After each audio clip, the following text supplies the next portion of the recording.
session du club de lecture féministe Une chambre à nous que j'anime avec Cyrielle de la chaîne Lunatrix Love Strange. Lors de la dernière session, nous vous avions proposé de découvrir 2 livres parlant d'afroféminisme puisque nous l'avions lancé au moment du Black History Month qui met en avant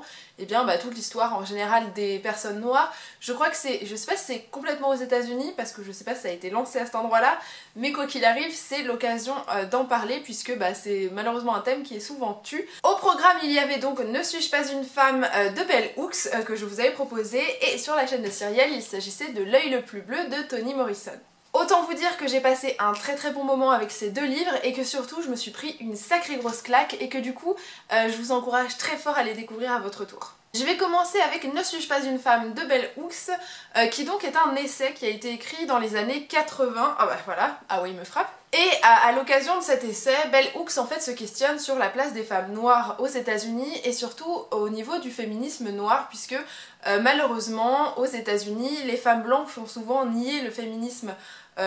noir puisque il faut savoir qu'on va parler ici de féminisme intersectionnel, c'est-à-dire quand une personne subit plus qu'une oppression sexiste. Dans le cas des femmes noires, il s'agira aussi du racisme et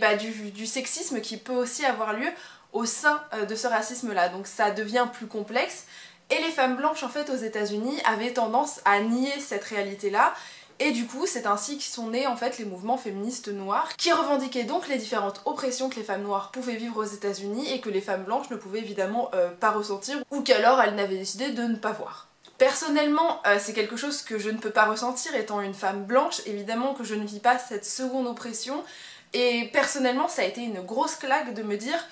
c'est fou ce que les femmes noires ont souffert aux États-Unis et le pire c'est que je pense que la plupart des oppressions qu'elles vivent dans ce récit-là, enfin cet essai-là,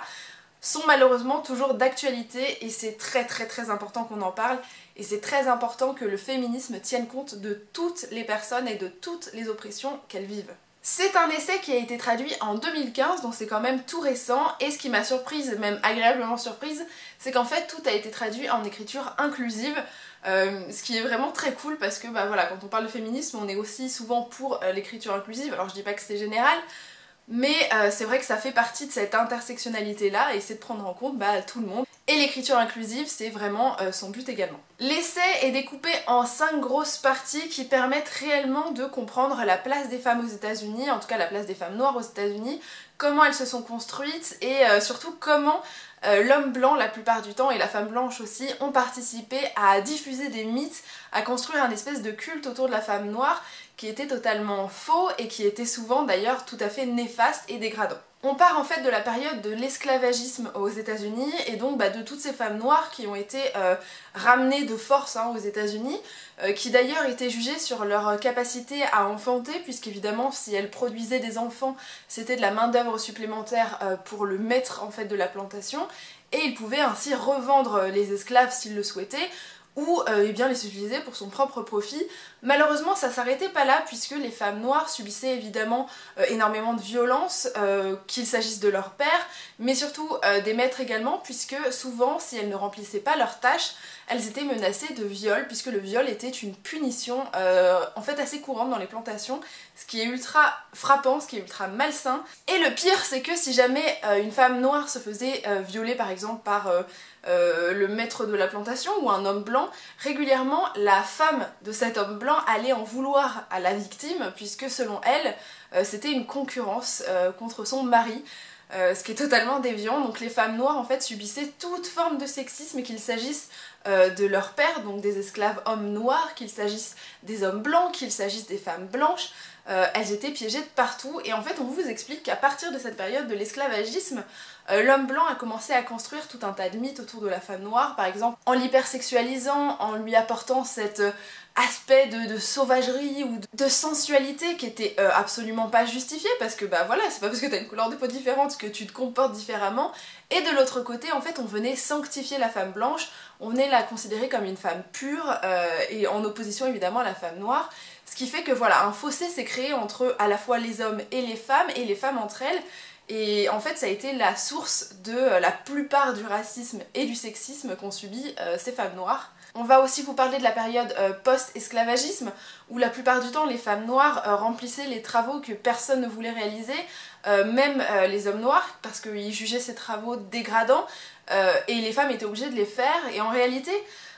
on qualifiait les femmes noires de matriarches, on les qualifiait souvent de femmes castratrices parce qu'elles étaient entre guillemets à la tête de leur famille, mais ce qu'il faut savoir c'est que quand on est matriarche techniquement c'est qu'on a un certain pouvoir politique, économique, qu'on domine quand même quelque chose. Dans le cas des femmes noires à cette époque, elles dominaient rien, elles avaient juste pas le choix, elles étaient à la tête de leur famille parce qu'elles étaient toutes seules. Et à partir de ça, l'homme blanc a justement construit cette image de femme castratrice, dominatrice, qui était absolument pas justifiée,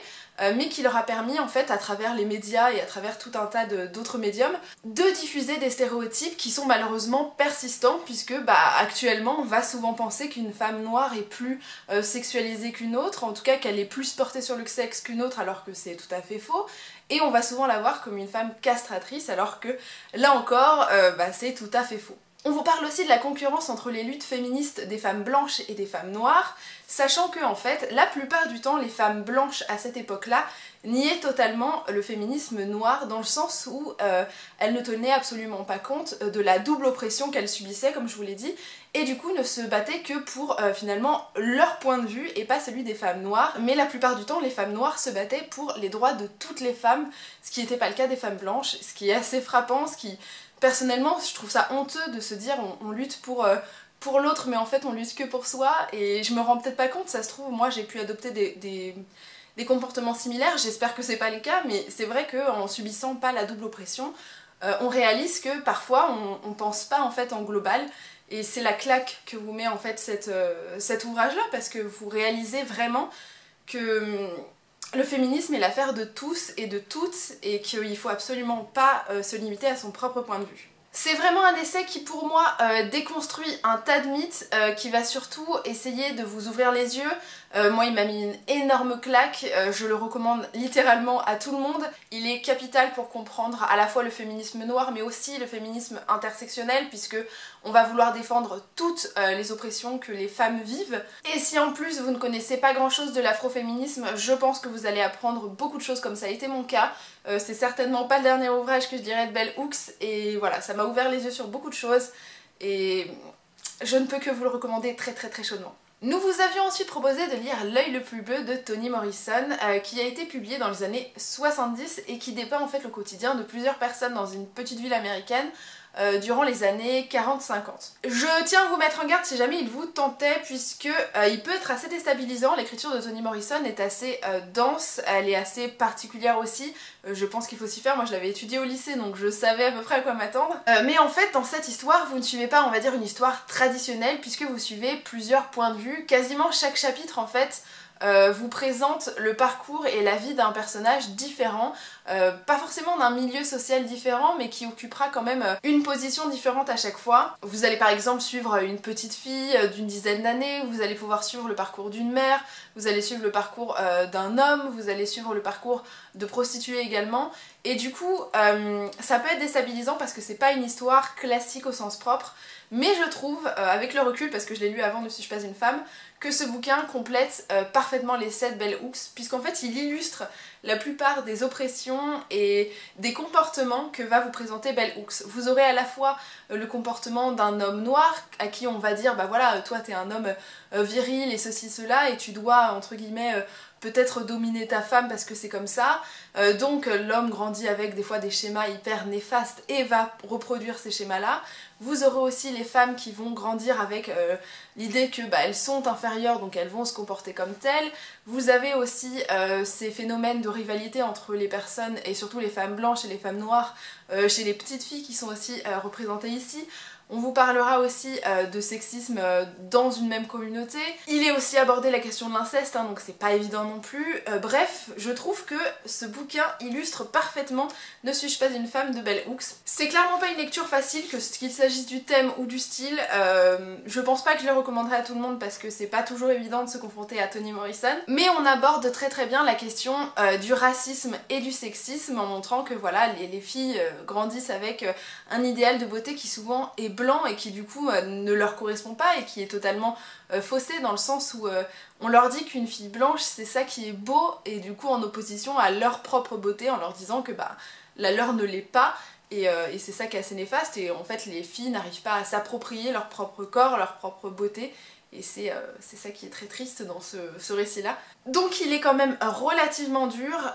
mais je le recommanderais quand même aux personnes qui voudront bien s'accrocher un petit peu. Pour la session d'avril et de mai 2018, on va vous proposer cette fois-ci de vous intéresser au féminisme pro-sexe et on a décidé à travers cette thématique de s'intéresser à la sexualité des femmes et comment elle sera réprimée par la société ou bien